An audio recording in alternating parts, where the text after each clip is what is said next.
Hello everyone, welcome to our YouTube channel. तो आज की वीडियो में हम डिस्कस करने वाले हैं आईआईटी जेम 2023 के लीनियर अलजेब्रा में एनएटी वाले question. NAT means numerical digit वाले क्वेश्चंस। इससे पहले वाली वीडियो में हमने सिंगल चॉइस ऑप्शंस वाले वीडियो डिस्कस कर लिए, जिसको आप देख लीजिए। तो आज हम डिस्कस करेंगे न्यूमेरिकल वाले क्वेश्चन। तो चलिए शुरू करते हैं बिना किसी देरी के। तो पहला क्वेश्चन क्या है? Let T be a linear transformation है P two R to P four R, जो कि गिवन है T P X equal to P X square, यानी कि एक्स का कोफिशिएंट एक्स स्क्वायर से रिप्लेस हो जाता है, देन रैंक ऑफ टी। तो हमें पहले पी टू आर को समझना पड़ेगा। पी टू आर होता क्या है? पी टू आर क्या होता है? Polynomial of degree at most two. तो ये हो जाएगा A plus B X plus C X square, and P four में एट मोस्ट फोर। तो A plus B X plus C X square plus D X cube plus E X की power four. तो ये P to P four हो गया। अब ये linear transformation दे रखी है, तो हमें रैंक निकालनी है। तो चलिए इस क्वेश्चन का डिटेल्ड सॉल्यूशन करते हैं अच्छी तरीके से। ठीक है, तो हमें दे रखा है T P two R to P four R, और जो ट्रांसफॉर्मेशन का रिलेशन दे रखा है टी ऑफ पी एक्स से कहा जा रहा है पी एक्स स्क्वायर पे, यानी कि जो एक्स का कॉफिशिएंट है वो एक्स स्क्वायर पे जा रहा है। तो अब पी टू आर होता क्या है? वही polynomial of degree at most two. तो पी टू आर की बेसिस हमने बताया है, basis of P two R क्या हो जाएगा? Basis of P two R is one X X square, और पी फोर आर की बेसिस क्या हो जाएंगी? सिमिलरली ऐसे ही, जो कि एक्स की पावर फोर तक जाएंगी, one X X square X cube X की पावर फोर। क्लियर? तो अब हमें P X equal to P X को पी एक्स स्क्वायर पर मैप करना है।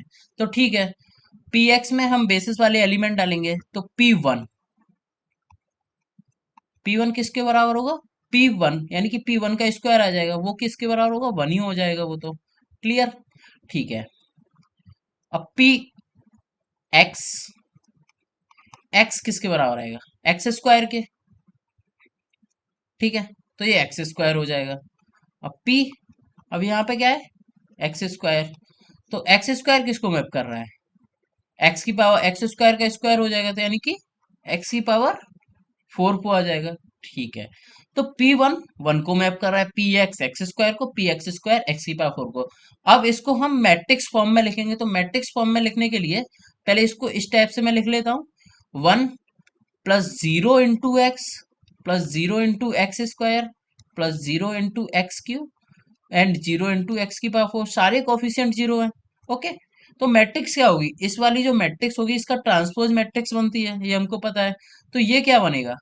ये बनेगा, इसको मैं एक्स स्क्वायर को इस टाइप से लिख सकता हूँ, zero into constant plus zero into X, या कॉन्स्टेंट की जगह वन लिख सकते हैं क्योंकि बेसिस एलिमेंट वन है, plus X square one into फिर zero into X cube plus zero X की पावर फोर।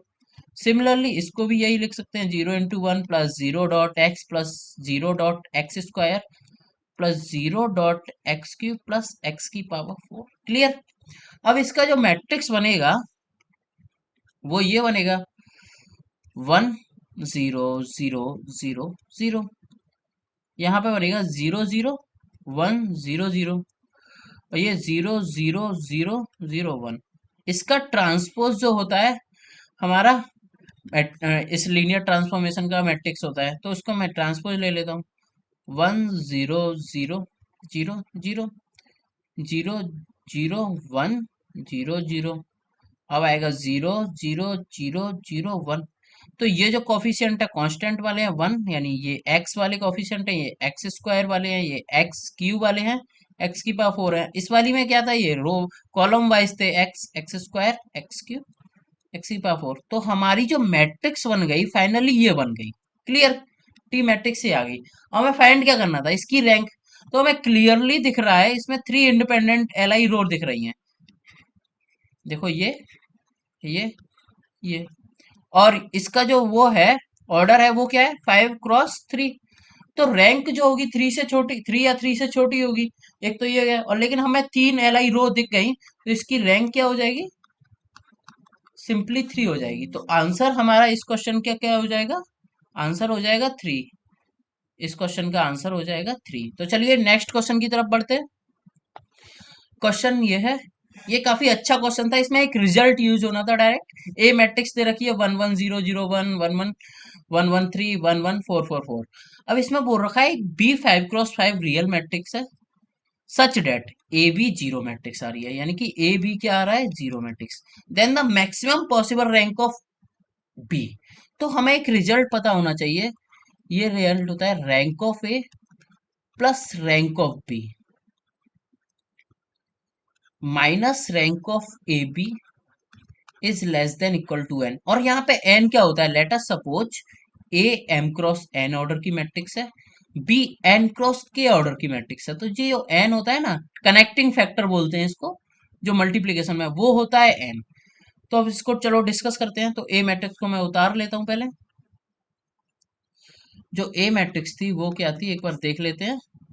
1 1 0 0 1, 1 1 0 0 1, फिर था 1 1 1 1 3, 1 1 1 1 3, इधर था 1 1 4 4 4।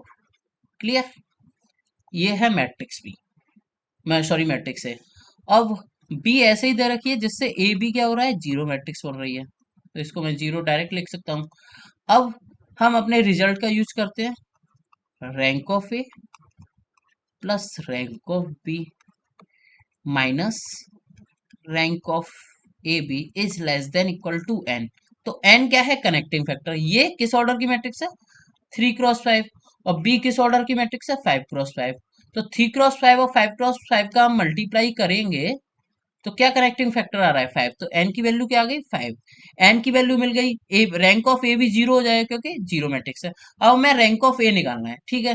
तो रैंक ऑफ ए निकालने के लिए मैंने क्या किया, देखिए C1 C2 C3 C4 C5, column one column two के इक्वल है, कॉलम थ्री कॉलम फोर के इक्वल है।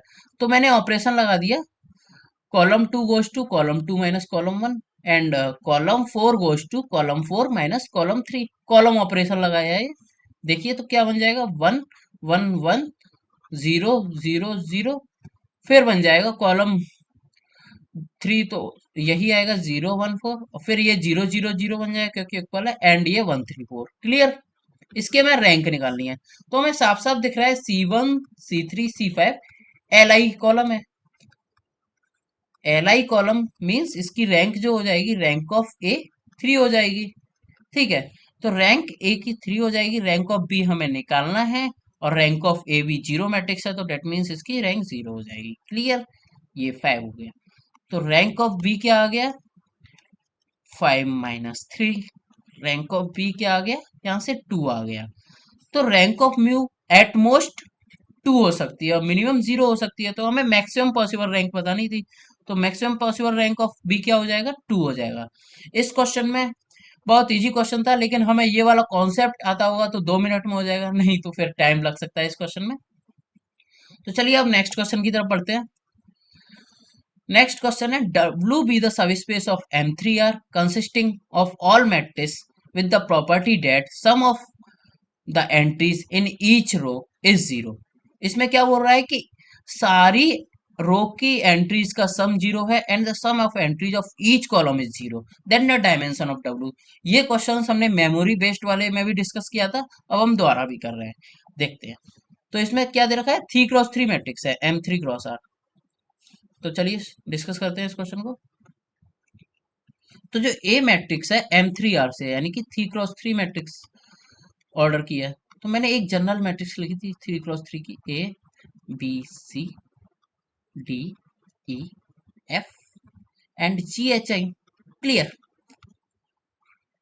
अब इसमें बोल रहा है, पहले मैं ऑपरेशन लगाता हूँ, sum of each row is zero. तो sum of each row zero होगा, तो मैं ऐसे लिखूंगा, देखो ए बी, और ये जो एलिमेंट होगा -A - B होना पड़ेगा, क्योंकि sum of each row is zero है, तो इसको ये होना पड़ेगा। फिर आएगा D E, इसको -D - E होना पड़ेगा। क्लियर, अब ये आएगा जी एच माइनस सी माइनस एच। क्लियर। तो हमारी ये कन्वर्ट हो गई।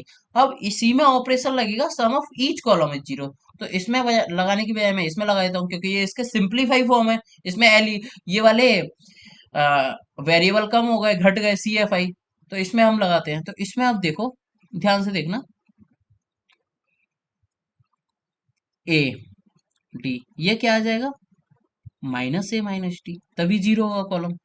फिर आएगा B E minus E minus B. अब ये है minus A minus B minus D minus B, पहले तो इनको उतार लेते हैं।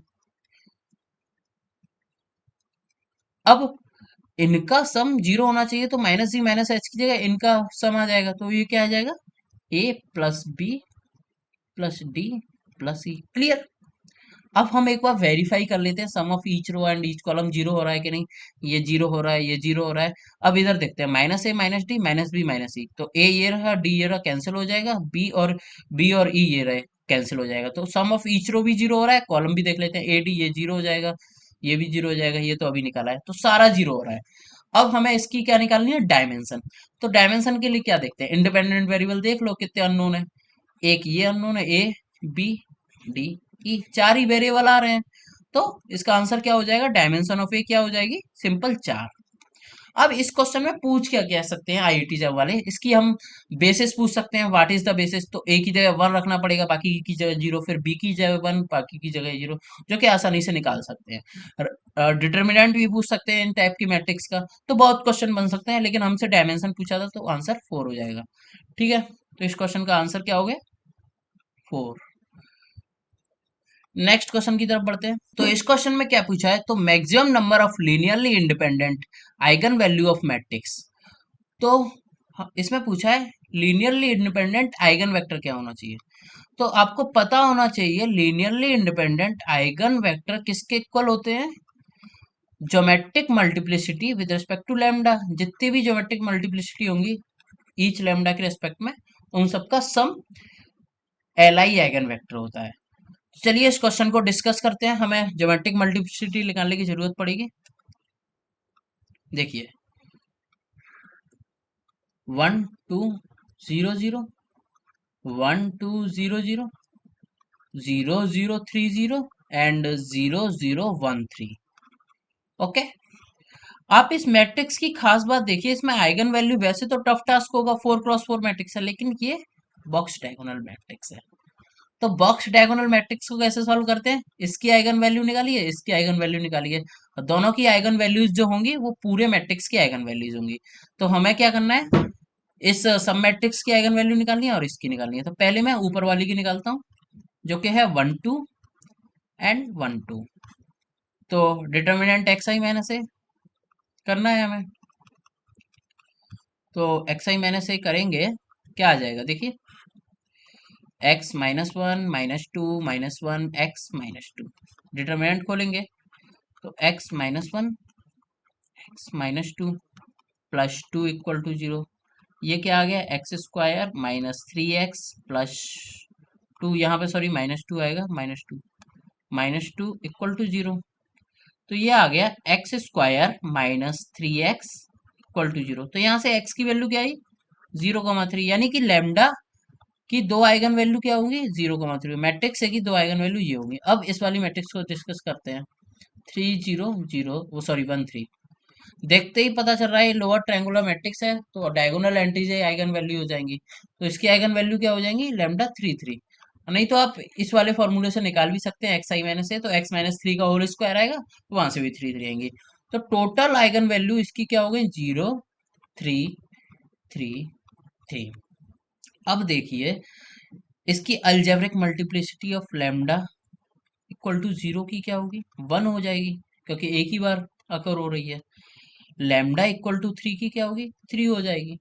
क्लियर। अब हमें क्या करना है, अब देखिए, आपको एक रिलेशन पता होगा, a1 GM AM। क्लियर। तो AM लैम्डा =0 के लिए 1 है, ये GM है, ये 1 है, तो ये क्या हो गया, ज्योमेट्रिक मल्टीप्लिसिटी 1 हो जाएगी सिंपली। तो लैम्डा =0 से one L I eigen vector मिलेगा, one L I eigen vector E vector, ठीक है, क्योंकि इसकी ज्योमेट्रिक मल्टीप्लिसिटी वन आ रही है। अब हमें लेमडा इक्वल टू 3 से ज्योमेट्रिक मल्टीप्लिसिटी निकालनी है, कितनी आएगी। तो आपको एक फॉर्मूला पता होगा ज्योमेट्रिक मल्टीप्लिसिटी निकालने का, क्या होता है, rank of A minus lambda I.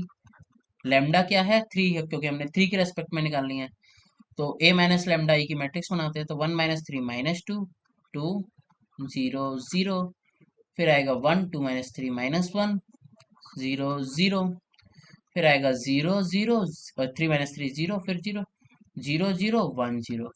आप ध्यान से देखिए इसकी रैंक क्या होगी, रैंक ऑफ ए माइनस 3 आई है ये। तो आप देख लीजिए, या तो देखो 2 एल आई रोज दिख रही हैं और 2 एल आई कॉलम दिख रहे हैं, तो सिंपली इसकी जो रैंक हो जाएगी, इसकी रैंक क्या हो जाएगी, 2 हो जाएगी। Rank of A minus 3 I 2 हो गई, यानी कि geometric multiplicity with respect to lambda equal to 3 क्या आ गया, 2 आ गया। ज्योमेट्रिक मल्टीप्लिसिटी 2 है, तो इसके L I eigen vector with respect to lambda equal to 3 क्या आएंगे, 2 एल आई आइगन वेक्टर मिलेंगे। Clear. L I eigen vector with respect to lambda equal to 3 2 है, and with respect to lambda equal to 0 1 है, तो total L I eigen vector क्या हो जाएंगे, 2 plus 1 यानी कि 3। तो इस मैट्रिक्स के टोटल आइगन वेक्टर कितने मिलेंगे, 3 मिलेंगे। आई होप ये वीडियो आपको पसंद आई होगी। आईआईटी जैम के सॉल्यूशंस के लिए हमारे चैनल से जुड़े रहिए और सब्सक्राइब कीजिए, लाइक कीजिए, अपने फ्रेंड्स को शेयर कीजिए। तब तक के लिए बहुत बहुत धन्यवाद।